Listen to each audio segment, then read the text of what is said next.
Okay, દેવકાંતજી. 1 કલાકની નોકર.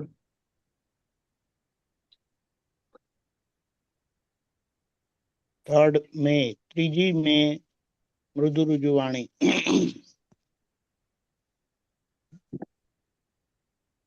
એક કલાક નોકરને, છોકરાઓને કે ભાઈને ટડકાવ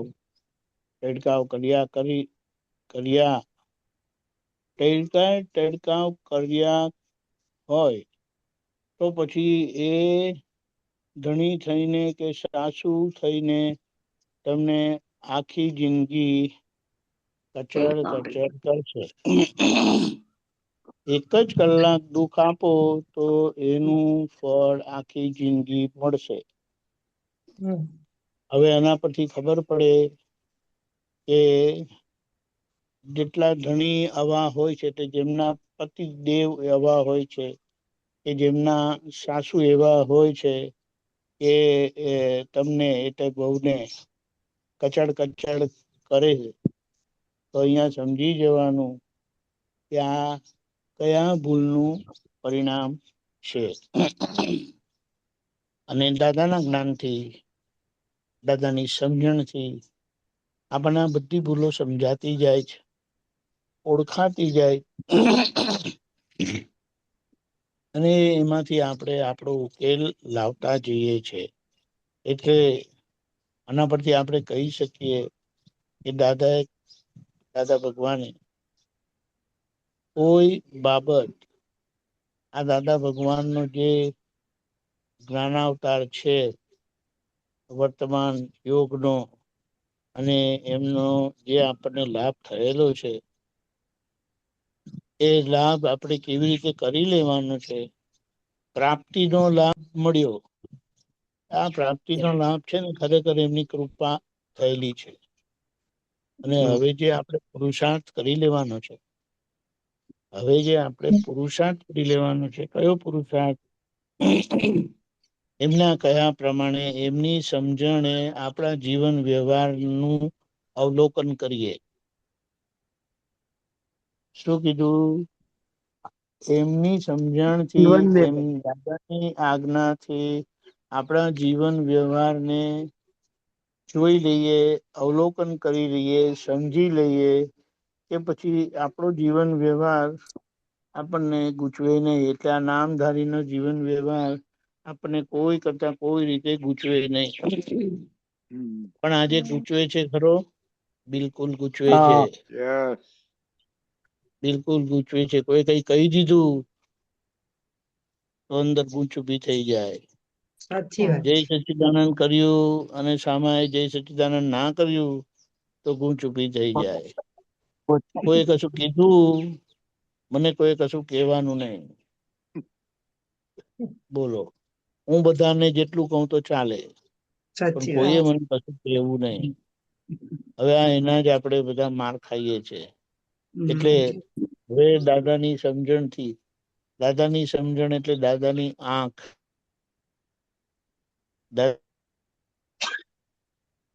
દાદાનું દર્શન એટલે વિતરાગોનું દર્શન, પૂર્ણ દર્શન.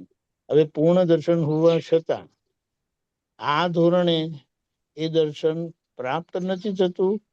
આ ધોરણે એ દર્શન સમજણ રૂપે બહાર મળતું નથી. કારણ કે એ બધા મોટા પુરુષો મહેનત કરીને વ્યવહાર ચોખ્ખો કરેલો, અને પછી એમને આ પ્રાપ્ત થયેલું. એમની પાસે સત્તા હતી આ સમજણ ખુલ્લી કરવાની, પણ એ યોગ આવે, એ યોગ આવે તો કામ થાય. અને એ યોગ દાદા ભગવાને બધા તીર્થંકર ભગવાનને અમુક અંશે આવેલો હોય, પણ હવે એમનો શું કહેવાય,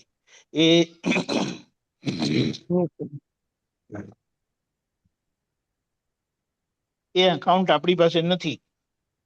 પણ ઋષભદેવ ભગવાન છે, એમના થકી ભરત ચક્રવર્તી એમના જ પુત્રને મળેલું. એક રીતે આપણે કહી શકીએ એ ભગવાને શ્રેણિક રાજાને આપેલું. કારણ કે કશું નહીં, સંસારી વેશે એ ભવિષ્યના તીર્થંકર થવાના એવી ભૂમિકા એમણે કરી જાણી. એટલે અહીંયા હવે આપણે એક જ વસ્તુ સમજીએ છીએ કે આપણે બહુ સંસારમાં ભટકામણ કરી અને સરવાળે વિચારો કે સંસારમાં રહ્યા, સંસારના સુખની અપેક્ષા કરી અને છતાં આ જ્ઞાન મળ્યા પછી પણ વ્યવહાર બધો ગૂંચવાયેલો રહેલો છે. તો કે આ બધી જ પ્રકારની ગૂંચવણ નીકળી જાય એટલે હવે દાદાના કયા પ્રમાણે, એટલે આવી કંઈક વાતો દાદા ભગવાનની છે કે જેના સમાધાન, એટલે કે આપણા જીવનમાં બનતી ઘટનાનો જવાબ એટલો સચોટ આપેલો છે કે જેમાં કોઈ મીન મેખ નથી. એટલે કે એમાં કોઈ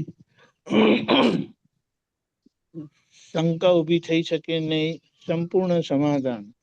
એટલે હવે જેમ કે આજે વખતે કોઈના સાસુ, કોઈના હસબન્ડ એટલે કે ધણી એમને રગડ કરતા હોય, કચડ કરતા હોય, બધી બાબતોમાં વાંધો અને માથાકૂટ થયા કરતી હોય, તો એમને આ જવાબ દાદાએ આપી દીધો છે. હવે એમાં કોઈ વિચાર કરતા નહીં, હસતે મુખે આ ઝેર પી જાઓ તો નીલકંઠ થશો. એટલે નીલકંઠ થવાની ચાવી દાદાએ આપણને આટલી સહેલાઈથી આપી દીધી. નહીં તો આ જગતના ઝેર પી શકાય એવા નથી, કારણ કે પીવાની હિંમત જ ના થાય.